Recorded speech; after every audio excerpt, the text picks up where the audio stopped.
Good morning, everyone. Good morning. I'd like to start off first by saying thank you to all the veterans, former service members, families, children, spouses that I see in the room here with us today. Thank you for your service. I've seen a lot of different generations here. I see some hats in the crowd, Vietnam, Korean war vets, all those that paved the way before us. Thank you. What we do every day would not be possible without the wonderful traditions of legacy and valor that all of you have set for us that are presently serving. I'm humbled and I'm honored to be here today and to speak to each of you. So thank you so much. I'd also like to say thank you to the principal and to the administration here at the school for allowing me to be here and be with you today. And a special thanks to Colonel Breeze and his family for inviting me to this event. So when I was preparing to come here and speak, I found out that here at Silver Trail Middle School we've got a theme this year, and that theme is games. Who's familiar with the theme games? Anybody? Good stuff. What does GAMES stand for? Goals and motivation equals success, right? Okay, so I grew up in Hollywood, Florida, right next to Oak Ridge Elementary, if anybody knows Hollywood or knows that neighborhood, but between McKinley and Cleveland Street, right next to I-95. So I'm from right around here, right? And when I was a kid, and I was y'all's age, went to elementary school in Hollywood, went to middle and high school in Davie. But, South Florida can be a tough place to grow up, right? It's tough to get around, public transport's not the best, and there's a lot of different influences pulling you in a lot of different directions here, right? And it can be hard to stay focused and to stay motivated. And when I was little, what I couldn't wait to do was get out of here and go somewhere else. Somewhere less hot, somewhere different, and go do something awesome. Right? And I was really had a fire inside of me, it was burning, that I wanted to go see something else in the world. And I really had no idea how I was going to do that when I was a kid. Right? But I knew that the number one pathway to getting to where I wanted to be was school. Right? And so we're in middle school. I'll be honest with you right now, if you gave me $50 million and said I had to go back to being 11 years old again, I wouldn't take it. You guys right now, the part of your lives that you're in are some of the hardest transitional years that you're ever going to go through. Right? Our bodies are changing, our minds are changing, there's all kinds of social pressures. Elementary school, you're in 5th grade, you're king of the school. You show up for 6th grade, it's a whole different planet, right? And it's tough. So what I want to encourage you guys to remember, right, is that excellence is very, very powerful. And your name is something my grandfather and my father taught me. Right? My name means something to me. So if I put my name on a piece of paper and I turn something in, I'm going to make sure that that piece of paper, whatever I did, is to the best of my ability. Because that's not just my name that I carry, right? As I was introduced, I'm Jesus Raimundi III. Jesus Raimundi was my grandfather. Jesus Raimundi Jr. is my father. And both of them would have my rear end if I didn't do my absolute best at every single thing that I did. Right? So those are the values that I was raised with. And that's what I'd like to pass on to each of you. Right? Believe in yourselves. And take pride in everything that you do. If everything you do, if every homework assignment, every school assignment, every test you sit, every reading assignment that you have to do, if you really give your all to that and do it to the best of your ability, nobody can ever fault you. Right? And I think as we look around the room, especially at my fellow service members here, we're all in agreement on that. Right? Nobody can ever fault you for giving your all. It's when you fall short of that that you let yourself down. And that should be enough motivation for anyone, right? All right, so let's talk about goals. It's important to have goals. As a kid, I used to think, I want to be a doctor, I want to join Doctors Without Borders and go around the world and heal sick people and do cool stuff like that. Well, obviously, I'm not a doctor. But my goal was to leave Hollywood, my goal was to get out of South Florida, my goal was to go do something awesome. And when I was a sophomore in high school, I took the pre-SAT exam. I think they still have that. I might be a dinosaur. And I got this card in the mail inviting me to apply to the United States Air Force Academy. And as a kid growing up in South Florida, those of you that are in this room are part of military families, so you guys are aware of it. But most of your friends have never heard of the military, and there's not a lot of bases around here. I didn't know that Southern Command existed. I had never seen anybody in uniform except for my older brother. So I never considered military service as a possibility. So I get this card, encourages me to apply. My older brother, who was a Ranger in the U.S. Army, Bravo Company, second platoon, second platoon, Bravo Company, 2nd Rangers, 75th Infantry Regiment. So he took me under his wing and he said, "You got to do this." I said, "Bro, I don't want to go to the military. I want to go, off to college." He said, "Trust me, you can always say no if you get accepted, but you're never going to get this opportunity again." Right? And so my goal shifted, and I decided, you know what? I want to go to the U.S. Air Force Academy. I'm going to give everything I can in this application. I'm going to work hard. I'm going to work out. I'm going to get my fitness up. I'm going to do the best I can on my board scores, and I'm going to try to get in. So that's a goal, right? The motivation is that drive to get out, to go experience something new, to go do something different. Success doesn't always look like what you think it should at first, right? So I applied for the class of 2002. I graduated high school from University School in Southeastern in 1998. And I got a letter from the Academy dated May 24th, which is the last day that the admissions board deliberates for who gets in and who doesn't. And that letter stated, Kenneth Ramundi, while we feel you're exceptionally qualified, we regret to inform you that you have not been admitted to the U.S. Air Force Academy in the class of 2002. And we encourage you to apply again. That stung me. And I sat on that. I was very fortunate, very blessed. My parents paid for a whole bunch of college applications. I applied to like 20 different schools. I got in almost all of them, and at least 3 with a scholarship, right?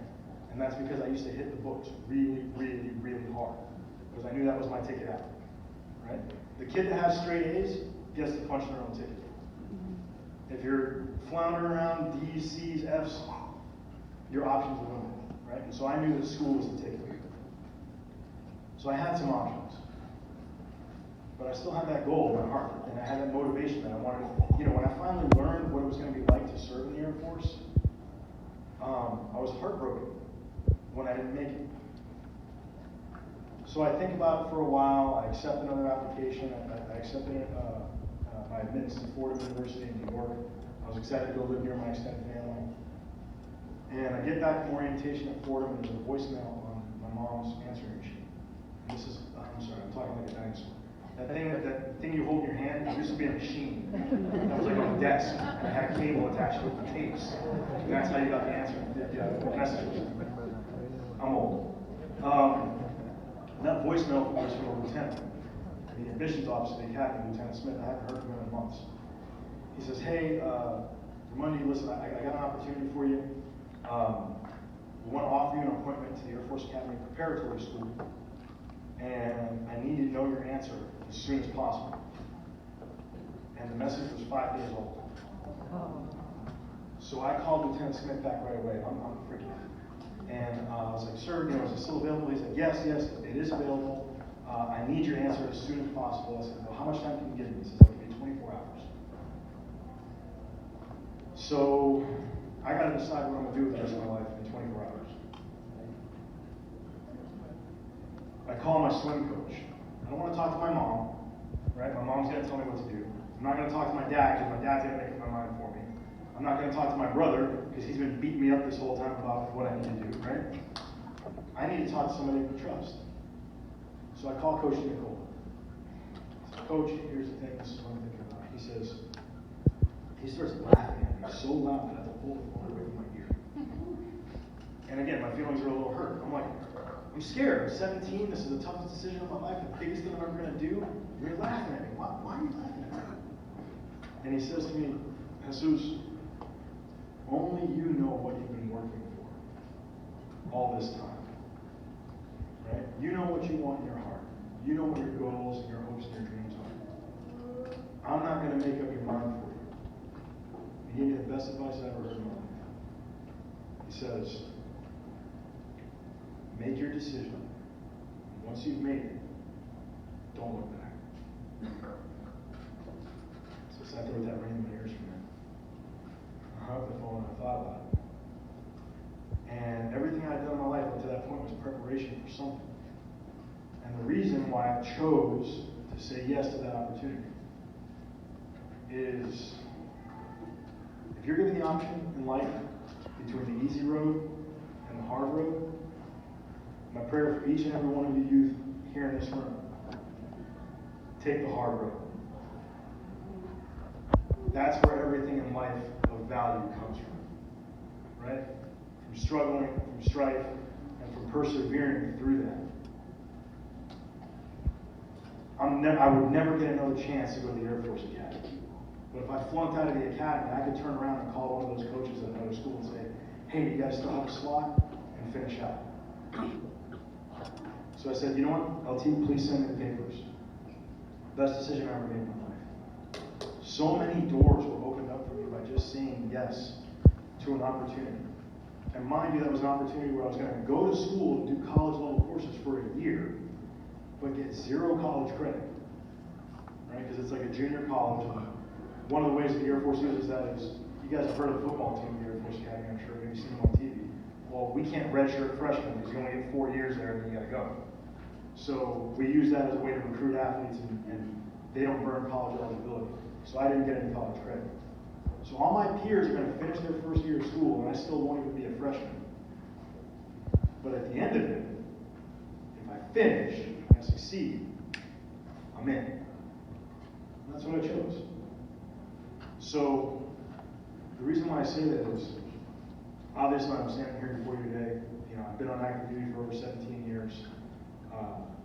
Been all over the world, lived in Germany, lived in 6 countries on 4 different continents, worked as an advisor to the special staff of the Vice President of Colombia on counter-narcotics strategy 2 years ago in 2017.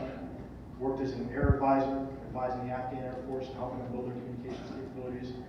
I have gone places, seen things, and met people that I never would have met otherwise. And how did I get there? I got there because every time when I met a fork in the road of life, and somebody said, hey, here's an opportunity, right? I said, you know what? Send me, I'll go. Let's do this. And I think that if you guys can do that in your own lives, you're going to see that you can succeed beyond your wildest dreams, right? So goals and motivation, right? Having that fire within you, having a goal in sight, equals success. So the last thing I'll tell you is, when it comes to goals, right? If you fail to achieve your goal the first time around, do not be discouraged, right? And don't change your goal. Whatever that goal is, be courageous and dream big. You want to be a doctor? Go be a doctor. You want to be a lawyer? Go be a lawyer. You want to be a garbage man? Go be a garbage man. Whatever you want to do, but be the best at it. Give your all to it from your heart, right? And if you don't make that goal the first go around, never give up. Don't change the goal. Change how you're planning and doing to get there, right? So I didn't graduate class of 2002. I had a different color hat. Instead of a red hat, I wore a yellow hat, and I was in the class of 2003. It's the best class I ever graduated in, Air Force Academy. The point is, I was still able to get it done. I was still able to get it done. And you can too, no matter what that goal is. And it starts small, right? Because excellence isn't something that happens by accident. You don't get really good at something all at once. It's one step at a time, one day at a time, one task at a time. And developing that discipline within yourself to say, you know what, whatever I do today, I'm going to do the best I possibly can at that one thing. Right? And so that's what I hope that you guys leave with today, is leave with the commitment to do your best and just to always have faith that you can achieve your goals. If you do that, you will be successful in every single endeavor in your life. I've been blessed beyond measure. I really have. And growing up as a kid in Hollywood, I've only known Hollywood and New York, bouncing back and forth between mom and dad's house, depending on who I was living with at the time. I never thought I'd see what I've seen. I never dreamed that I would travel Europe, or go to Fiji and go surf a way that I've been dreaming about my entire life. And all those little experiences that I was able to do, that celebrating the life that I've been able to lead, were made possible by a lot of hard work, a little bit of luck, and I'll leave you with this. I was once told the crossroads between success and failure meets at the crossroads of opportunity and preparation. Opportunities will continue to show up in your life. You guys are saying but be prepared. Work hard. Learn as much as you can. No one can ever take your education from you. So right now while you're in school, you got one job. Be good at school. Study hard. Learn as much as you can. And why is that? Because no one can ever take that from you. What you get in here and you learn in this place will stay with you for the rest of your life. And as one final thank you, I would just like to say thank you to all the teachers and the faculty here at this school. I know I didn't go to the school and I don't know all of you personally, but I'll tell all the students in the room. The best mentors, the best people that I've ever had in my life were my teachers. The ones that took the extra time, that sat down, that helped me through the tough assignments, that listened to me when I was having a bad day. So be thankful and be nice to them. They got a really hard job. Okay? Thank you guys so much for letting me be here.